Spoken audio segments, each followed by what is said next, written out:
야, 지금 미국 상황 진짜 심각해. 정부 셧다운이 10월부터 이어지고 있잖아. 그런데 이게 생각보다 단순한 정치 싸움 수준이 아니야. 지금 상태로 11월 중순 추수감사절 전까지 해결이 안 되면 경제 전체의 파장이 꽤 커질 수 있어.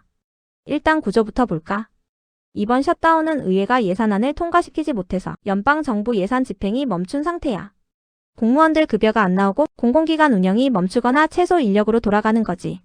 이건 그냥 행정이 느려지는 정도가 아니라 미국 경제의 기초 체력을 깎아먹는 일이야.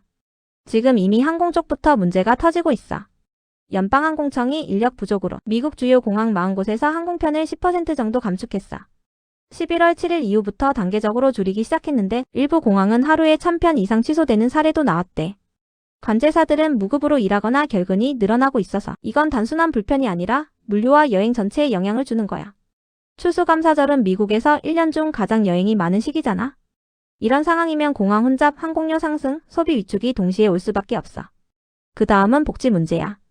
보충영양 지원 프로그램, 영어로 SNAP라고 하는 저소득층 식비 지원 프로그램이 있는데 11월 1일부터 예산이 바닥날 가능성이 제기됐어. 농무부가 예비비 50억 달러를 돌리고 있지만 전체 수혜자 수를 감당하기엔 턱없이 부족하다는 분석이 나왔어. 이건 단순히 행정 문제를 넘어서 취약계층의 생계에 직접적인 타격을 주는 부분이야. 식료품 지원이 끊기면 소비 위축이 더 심해지고 그게 곧바로 지역 경제에도 반영되지. 또 하나, 국립공원이나 박물관 같은 공공시설도 대부분 문을 닫고 있어. 관광 시즌에 이런 시설이 닫히면 인근 지역 소상공인, 숙박업, 외식업이 줄줄이 손해를 봐.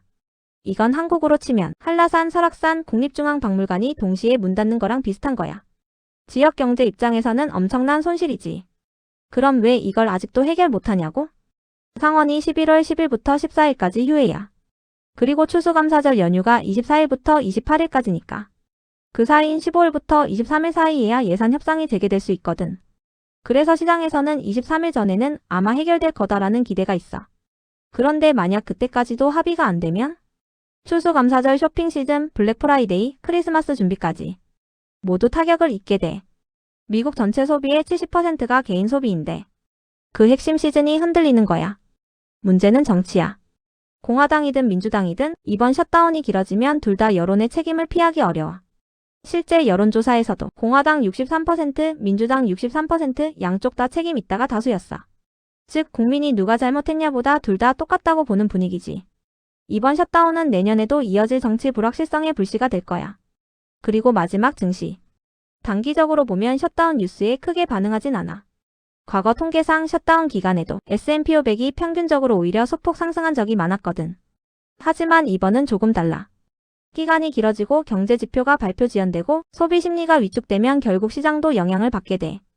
특히 소비 시즌에 매출이 줄면 소매업종, 항공, 관광, 운송 관련 주식은 분명 타격이 올 거야. 그래서 당장 폭락은 아니지만 심리적으로 불안한 장세는 불가피하다고 봐야 해.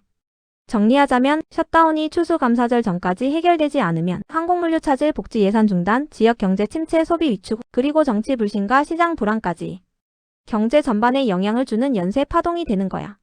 지금 시장이 잠깐 조용하다고 방심할 상황은 아니야. 미국 정치가 타협하지 않으면 그 여파는 결국 전 세계 투자자들의 심리로 돌아올 거니까.